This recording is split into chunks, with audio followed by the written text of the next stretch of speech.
So this evening I'd like to speak about the opposite route, rather than the unskillful route of wanting and grasping that we went through in great detail. The opposite of grasping and greed, which is entitled non-grasping, or openness, or generosity of heart. It also involves the spirit of service, or caring, respect for the world. And most deeply, this discovery of this state, or this capacity for not grasping, openness, involves a radical shift of our identity from who we think we are when we're afraid and limited and contracted to our Buddha nature, or our true nature. A poem from Rumi. You know, Rumi always liked to talk about lovers and wine and things like that. A certain man has a jealous wife and a very appealing maidservant, who herself is fond of this woman's husband. The wife was careful not to leave them alone ever. For 6 years they were never left in a room together. But then one day, at the public bath, the wife suddenly remembered that she'd left her silver wash basin at home. "Please go get the basin," she told her maid. The girl jumped to the task because she knew that she would finally get to be alone with the master of the house. She ran joyfully. She flew, and desire took them both so quickly they didn't even latch the door. With great speed they joined each other. Meanwhile, the wife, back at the bathhouse washing her hair. "What have I done? I've set the cotton on fire. I've put a ram in with the ewe." She washed the clay soap off her hair as quickly as possible, fixing her chadar about her as she went through the streets. The maid ran for love. The wife ran out of fear and jealousy. There is a great difference, my friend. The mystic, the spirit, flies moment to moment. The fearful clutches along month to month. What will you choose, my friends? Don't worry. If you are a lover, the length of even one day for a lover can be 50,000 years. So that's Rumi's way of characterizing these different possibilities for us. How do we run from fear or out of love? When I was living as a monastic in the forests of Southeast Asia, and I've talked about this, one of the great pleasures of that time, and really one of the great experiences of my whole life, was to go out in the mornings early for alms food with a bowl.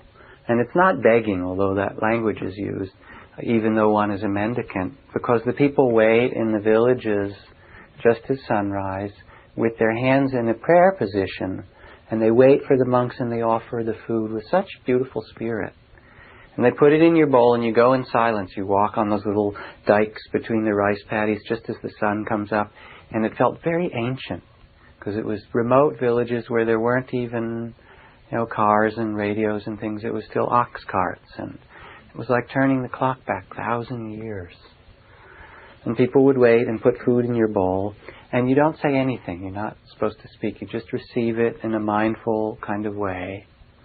You can't say thank you for that wonderful fish, or oh, I love mango, It's great. Even though you might feel it, and I did some mornings, right? You just take it. In some of the monasteries where I lived, which were most remote, food was really precious.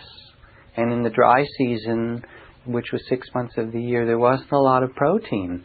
So they would make curries out of water rat and out of bats and, dried fish with peppers and things like that. Stuff that would keep through the year along with their rice.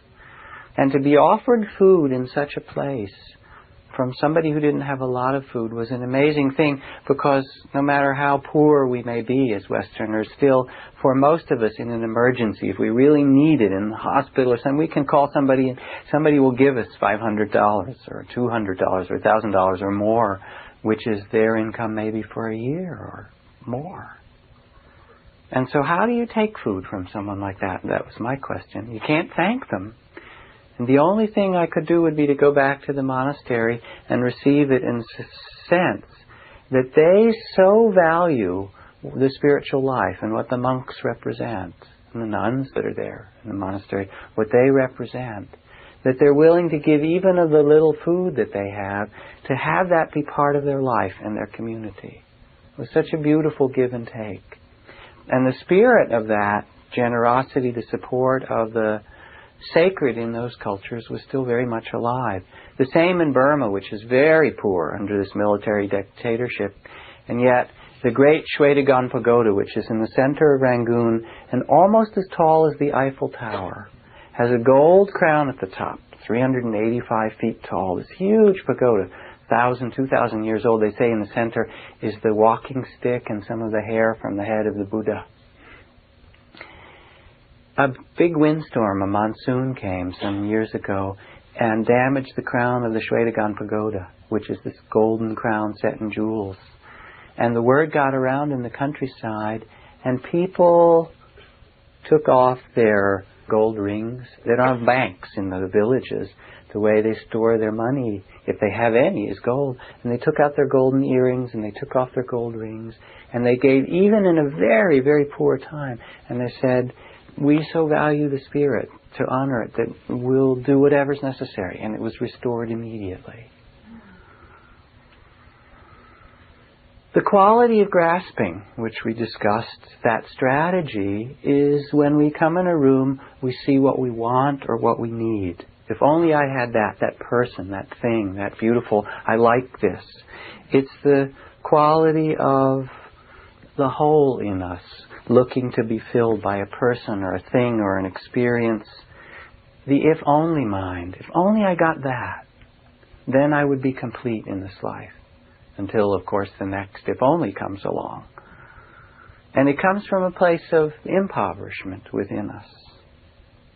Now, we can easily feel the sorrow in our times, how lost we are as a culture at large by looking at every single magazine and newspaper and television show, the kind of advertisements, buy, accumulate, wear, show off, have, this will make you happy. Immortality Group meets in Scottsdale, Arizona. Even though a couple of believers have died, those attending the People Forever International Conference, hundreds of them still think they'll live forever. We're a species that has the ability to renew itself, said the leader Brown. The important thing is tapping into the intelligence of our cells, which he did in a cellular meditation some decades ago. Now, hundreds and thousands of people have joined him. The organization serves as a support group for immortals struggling through a world where most subscribe to the cult of death. The group released financial records in January to stop repeated rumors that it was a money-making machine targeting the gullible. The audits did show that each of the three founders received salaries of $300,000 a year, plus housing allowances, Cadillacs, and other perquisites. Brown said he can offer no guarantees of immortality, since cell rejuvenation is an individual matter, and he and others say that several members have died. So, it's nutty, our culture, in some way. What is supposed to make us happy?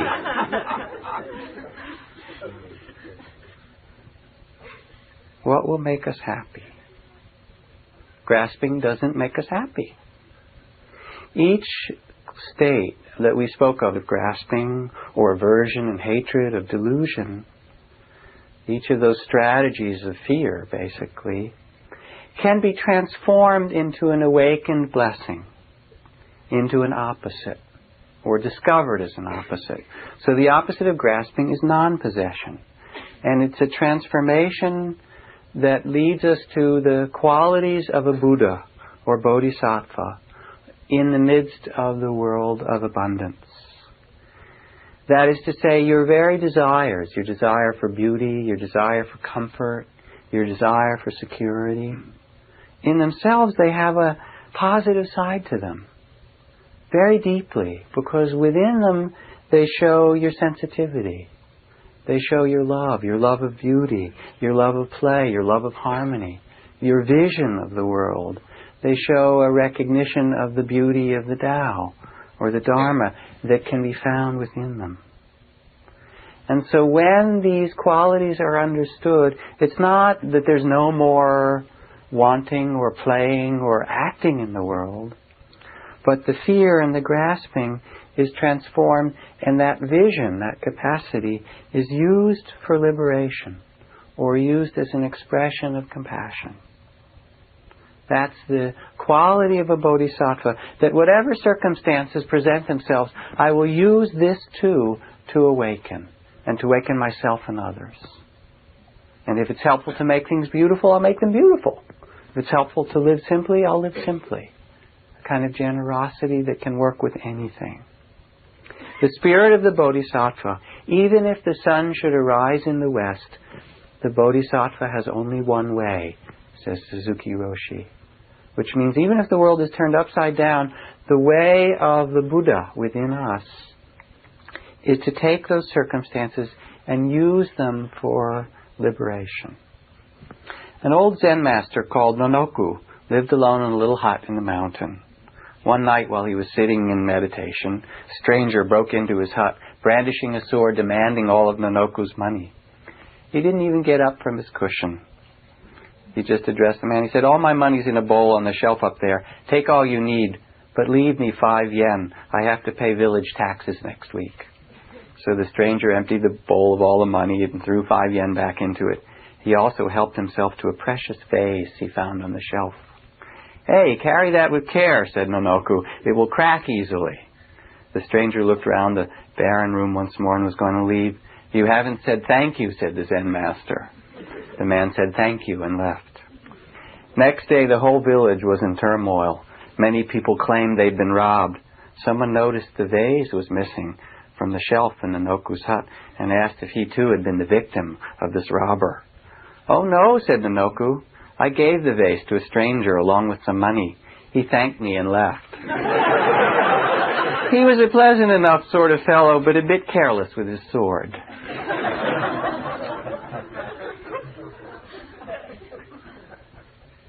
Because you don't own it anyway. You have it for a while and then it's all gone. It's like the rich man who died and they asked, how much did he leave? Everything, right? How much you always leave.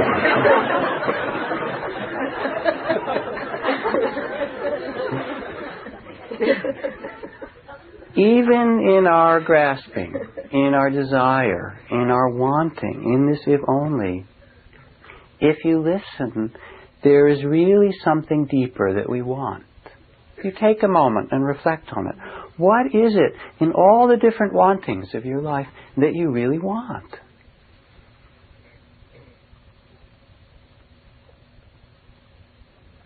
Really deeply.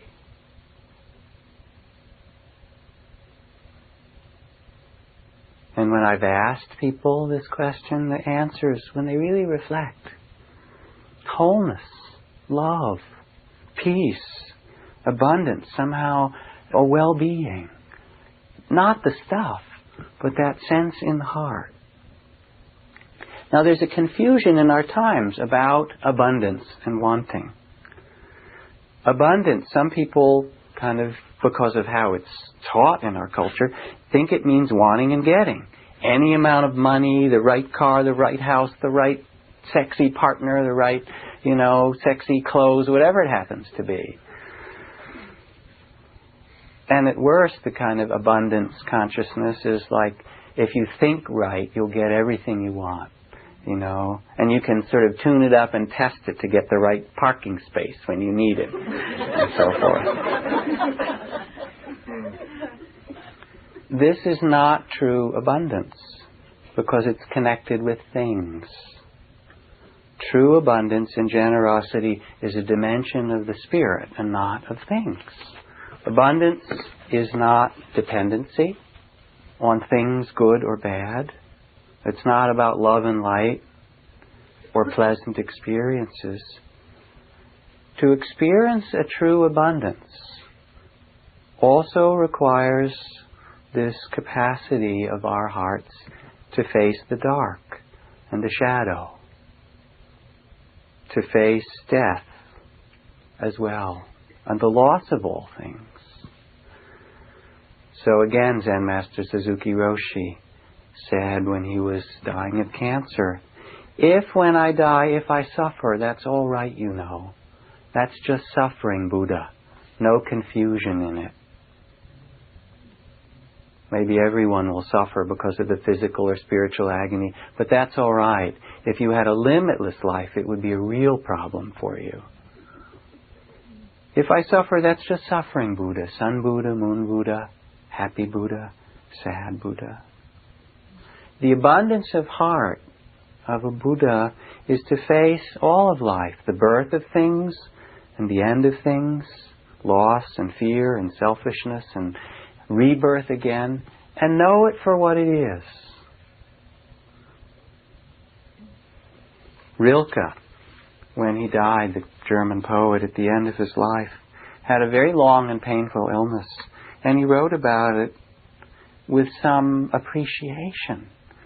He said, whoever does not sometime or other give their full and joyous consent to the dreadfulness of life, as well as its beauty, can never take possession of the unutterable abundance and power of our existence, can only skirt the edge, and one day, when the judgment is given, will be judged to have neither been alive nor dead. So abundance means the willingness to open to life as it is, to face injustice and suffering, as Martin Luther King wrote about. We will soon wear you down with our capacity to suffer in the struggle for the rights of others. He said, and with that, with our suffering, we will win our freedom and your freedom in the bargain. Abundance also means our willingness to be open to all of this experience in the moment, whatever it is. To face the music, to call a spade, and a turkey, and a rat, And what used to be the War Department and is now the Defense Department and probably is working its way to being the Peacekeeping Department. It's true, right? To call it what it is. To face Stalin and Hitler and starvation on this earth, because we have to do this, and racism, incredible kinds of pains. And in the midst of them, know that there is another way. Like Viktor Frankl. We who lived in the concentration camps can remember those who walked through the huts, comforting others, giving away their last piece of bread. They may have been few in number, but they offer sufficient proof that everything can be taken from us. But one thing, the last of human freedoms, to choose our attitude, our spirit, in any given set of circumstances. That's abundance of spirit. So it's not wanting car, money, a long life, a parking space. And it's not fear of the inevitable change and loss, of pleasure and pain and gain and loss that change all the time. Buddhist psychology says that's the nature of pleasure and pain, gain and loss, fame and disrepute, hot and cold, sweet and sour, birth and death. They all change. That's our life. It's not a fear of that, but an abundance of heart in the midst of it. There's an African proverb. It's the heart that lets go. The fingers just follow. My partner for many years, and good friend in teaching, Joseph Goldstein, practiced for a long time in this little village in Bodh Gaya, India, where the temple of the Buddha's enlightenment tree is. And at one point, his father had died when he was a child. He wanted his mother to come and meet his teacher and see what this was about. So she came to India in her 60s, Evelyn. And she was someone who had grown up with a moderate degree of comfort and was kind of a middle class person, Jewish. She'd been the owner of a kind of hotel in the Catskills. and had always lived with her, her kind of food and her car and her phone and her heat and air conditioning and all the things that kind of make life comfortable. And she went to India, and she was given what was a reasonably nice room in this Burmese temple, which meant that she had her own room, and it was a concrete slab floor, and it was about 8 by 10 or 8 by 8, and there was a wooden bed on it with a little kind of cotton mattress and a little table, and that was it. That was the best digs there were in the monastery. And when she first arrived, she was somewhat taken aback by the simplicity, the modesty of it, if you will. She stayed with Joseph, and she went to the Bodhi tree, and she talked with his teacher, Manindra, who's very sweet and very personable and generous in his own way. She stayed for a while, a month or 6 weeks. And by the time she left, she said, I didn't have anything here. I didn't have a phone, I didn't have a car, I didn't have my comforts, I didn't have my things. She said, it was about the happiest time of my life. That simplicity. It was so wonderful. Because it's not the stuff that makes us happy. In fact, the stuff a lot of times is suffering. Haven't you noticed? We've talked about the principles that underlie the problems of the world, the sorrows of the world. And the world does not need more oil or food or energy, all these kinds of things. It needs less greed, less fear and less prejudice, less me and mindless selfishness, less tribalism and less racism and less raping of one another. That's what makes us unhappy. So in Buddhist psychology, happiness is not born of grasping. It cannot be. Whether it's to your children or your own body or your possessions, that doesn't make us happy. And so as we meditate and pay attention moment to moment to our experience, we can discover this. The complementary states, when there's grasping and when there is letting go. And this non-grasping or abundance is really born out of an awareness of, in this moment, of our connectedness with the rocks and minerals of the earth that make up our food body, with all the animals, all the insects that make the food that you can eat and keep the plants and pollinate and do all that. That's part of your life. And the water that's in the streams and in the clouds and in the oceans, that's abundant for us all the time. We get water with the sunlight, with the leaves, with our parents and children and community members who all the time are making electricity or running our hospitals or tending our roads or moving our mail or planning food which the earth then gives back to us. Incredible abundance of just being alive. Now, it used to be a chief function of the healthy relationships of children and parents and the villages to give a child a sense of this abundance as they grew up. Some of us, unfortunately, didn't get it. And I know at times when I've done storytelling and teaching in some of the schools, like Caroline's, my daughter's schools and stuff, what I notice sometimes, especially I remember among little boys, that a lot of these 5 and 6 and 7-year-old boys would come up after I drum and tell stories and just hold on to my legs. And it turned out a lot of them were from families where they were being raised by a single parent or a single mom. So all of those kinds of difficulties. And they were just hungry for some man to be with. In the Onondaga Iroquois Nation in upstate New York, one of the ceremonies that's done for young children when they grow to be 3 or 4 or 5 years old is that the tribe will come together and the child will be placed in the center of the circle with this abundance of drink and food and warm clothing, beautiful things, and first be given every wonderful kind of food to eat. And then after they've eaten all they can, someone from outside the tribal circle will call out, "I'm hungry, I'm hungry." And the members will say, "Do you hear that person?" And after the child is eaten, they'll take the food and they'll go feed that hungry person. They'll come back and be given wonderful drink. And someone will cry out, "I'm thirsty," or given wonderful warm robes and cloth. "I'm cold, I'm freezing." And after the child is all wrapped up and feels this great warmth and abundance of the tribe, then they go and take the other clothes and give them to others as they have.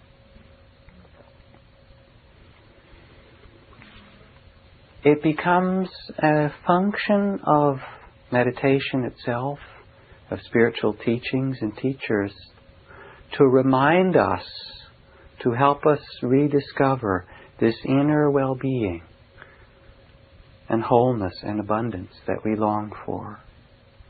To discover in our own hearts that quality of the Bodhisattva or the Buddha. The Bodhisattva, sattva means being, and Bodhi means awaken, the being committed to awakening. And in a sense, everyone who makes even the first turning toward a life of the spirit, a life of awakening to compassion and awareness, is a Buddha awakening in that moment, is a Bodhisattva. The vows of Bodhisattvas are, sentient beings are numberless. I vow to save them all. Imagine that. Or desires are inexhaustible. I vow to put an end to them. The Dharma is boundless. I vow to master it. The Buddha's way is unsurpassable. I vow to attain it. Those are the traditional vows of a Bodhisattva. Beings are numberless. I will awaken them all. Now, when you think about that, it seems like a pretty tough task when you have trouble, with just the people in your own home. You think, how am I going to awaken all these other beings when, my partner, my kids, my parents, my roommates, they're not awakening from what I'm doing so much, It seems like a big task.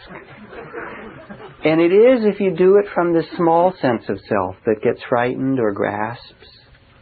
So it really speaks of a shift of identity again. To understand that we are all in it together. As I love, we all love. As I awaken, we all awaken. There was a farmer whose corn always took first prize at the state fairs.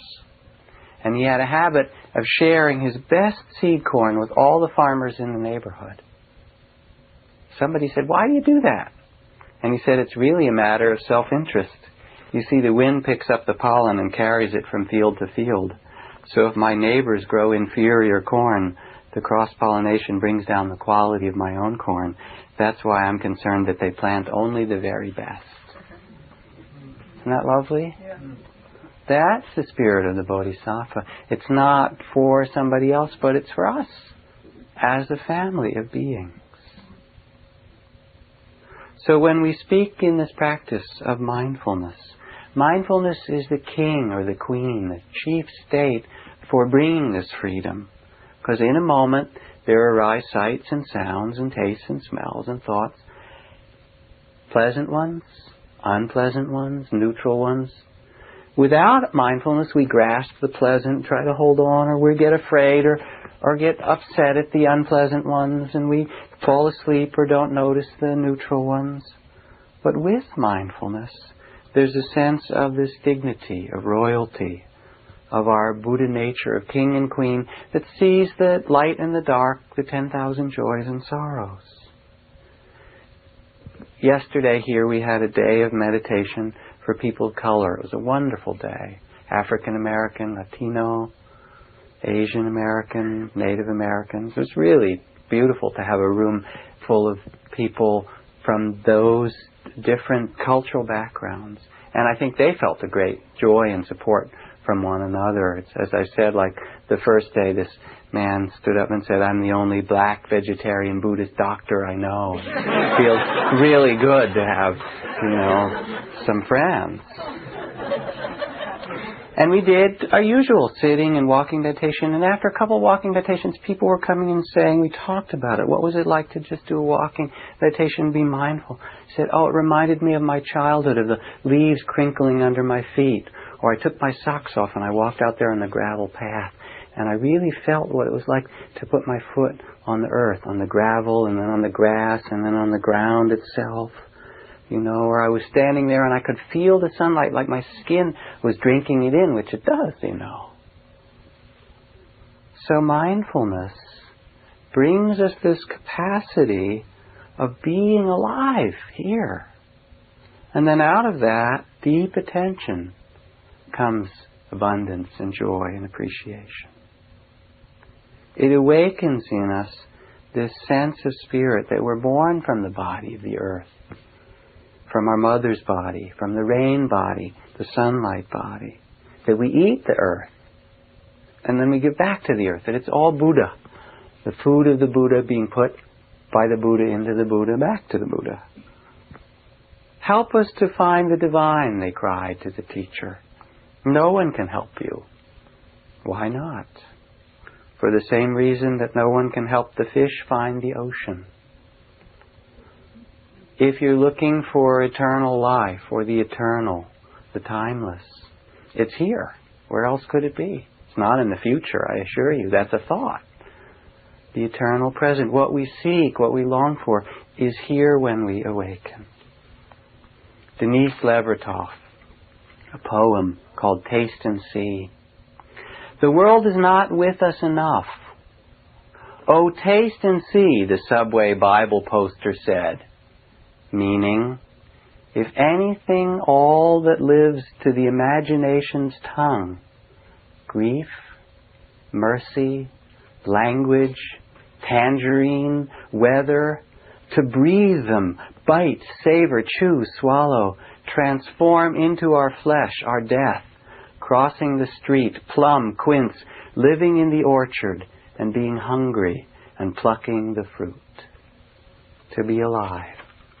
We all have a deep longing to give to the earth, to give to others that we love, to give the society and world around us, to work, to love, to care for things. And when people can't, it's a tremendous loss, a grief, a sorrow. How can we do this? We start simply here and now. Again, the mystic poet Rumi says, you say you can't create anything original? Don't worry about it. Create a cup from which your brother or sister can drink. That's simple. So in discovering this state or this quality of non-grasping, of openness of heart, of generosity, which the Buddha talked about as the ground of happiness in spiritual life, as an expression, he said, we can cultivate it, nourish it, practice it, develop it, work with it, remember it. And the development of happiness in giving has different qualities. It's traditionally talked about. First, there's tentative giving, whether it's of things or time or energy or whatever. Oh, I have this, maybe I'll need it. I should put it in the attic. Nah, it's going to clutter up my attic and maybe I don't really need it. I could give it to Salvation Army or the school or something. Maybe I'll give it. No, I should keep it. I could. And you go back and forth and I say, all right, I'll give it away. That's tentative giving. Remember that one? Right? And even that is beautiful. By the time you finally do it, say, oh, you don't need that. What a pleasure it is to give it to someone else. So you respect that. You respect wherever it is that you are in giving. And then there's brotherly or sisterly giving. As your heart opens further, it's not, do I need this or not, kind of that still the body of fear, but I have this, let me share it with someone else. It's such a pleasure. Won't you also enjoy what I have? And you can feel how much more happy, expansive that is. Tentative giving, and then brotherly or sisterly giving. And then finally there's royal giving, kingly and queenly giving. And that's when your happiness is so joyful from giving that you give the best that you have. Because the pleasure isn't in having, the pleasure is in the joy of sharing. This is the best that I have. Enjoy this. Let me appreciate your enjoyment of it. And you can feel, as each of these is described, the degree of happiness that comes with each. We can play with these and cultivate them and practice them. Because we each have so many things to give. Generosity of space. Generosity of silence and listening. Sometimes just to listen to a person is a very generous act. To not be formulating your words, but just listen. The simple ones. It helps to do a daily meditation for that kind of generosity, just to be still in yourself a little bit. The generosity of our smile. The generosity of a touch. the generosity of our vision and commitment to justice in little ways and in big ones, or love. This is from Mother Teresa. When I visited Australia, I paid a visit to an old man no one knew existed. I was being taken around to these old rooming houses, old age homes, and his room was in horrible condition. I wanted to clean it up, but he stopped me. It's all right. I kept quiet, and finally he let me go ahead. Now in his room was one beautiful lamp, but it was covered with dust. I asked, "Why don't you light this lamp?" He replied, "What for? Nobody comes to see me, and I don't need a lamp." Then I said to him, "Will you light the lamp if the sisters come to see you?" "Yes," he said. "If I hear a human voice, I'll light it." So the other day he sent me a word back, many months later. "Tell my friend that the lamp she lit in my life still burns constantly." So generosity can be such simple things. In fact, mostly it is. Sometimes it's our honesty. Even if it means to say, "I'm exhausted, I'm burned out, I'm tired. Are you okay?" That's a generous act, just to speak truthfully. Sometimes in our own healing, generosity means that we're generous with our own suffering and sorrows and care for ourselves as well. And of course, it can mean our time, our help, our money. One of the practices that I've done for a number of years now is that if I have a thought to give something, I do it. If I have that thought that comes, I do it. And it's interesting, there's this little book of a Roman man of wisdom, Epictetus, I guess you would say, called Manual for Living. I was reading through it. It's quite nice, actually. And I read through, and all of a sudden I came to one of his kind of instructions, which is entitled, "Never suppress a generous impulse. Follow through on all your generous impulses. Don't question them, especially if a friend needs you. Act on their behalf. Do not hesitate. Don't sit around speculating about the possible problems or losses or dangers. As long as you let your reason lead the way, you will be safe, I'm sorry to say." And it's been a wonderful practice because I don't have any regrets about it. You know, you don't regret it. You just do it and you don't regret it. And you move on and you're happy you've done it. So that's a way of practicing. Sometimes our generosity is simply our blessing. And I learned this in some ways, especially from teaching with Robert Bly, because he asked people all the time, especially the elders in the room, the older men and women, "Have you given your blessings to the younger people around you recently? You know, how many times in the last weeks have you admired the young men and the young women, complimented them and honored them and blessed them, because they long for that so much, to be recognized?" What an incredible thing. Yeats, in his poem from his 50th year, speaks about this, sitting in the tea shop in the window in London. He discovered the secret of life, golden and complete. For 20 minutes more or less, so great was my happiness to discover that all that matters is to be blessed and to bless. To give our blessings. And all this comes from that sense of our own abundance. So with attention there grows forgiveness and kindness. Those are a kind of generosity. Respect is generosity. Letting go. When Ram Dass asked his teacher Maharaji, "How can I get enlightened?" he said, "Love people. Feed them." Ram Dass said, "But I'm talking about enlightenment."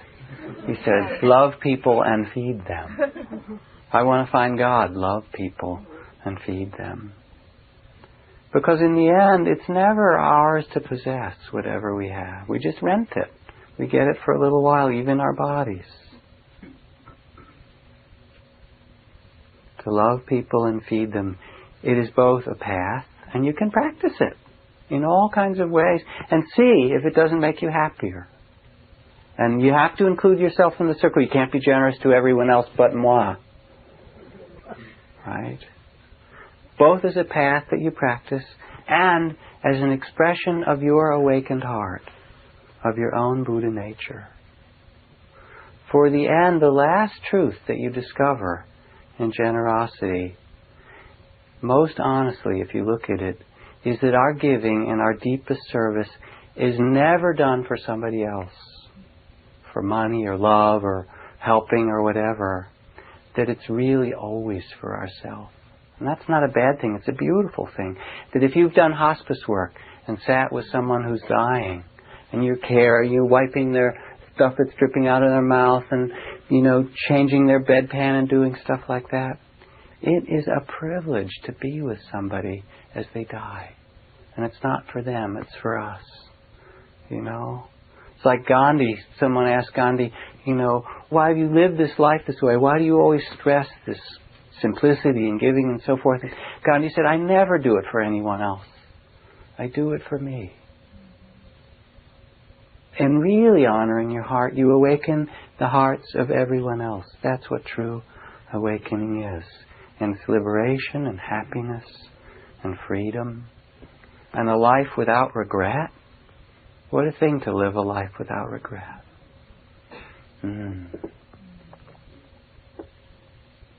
This is from Didi Lao, who's a wonderful woman saint from the medieval times in India.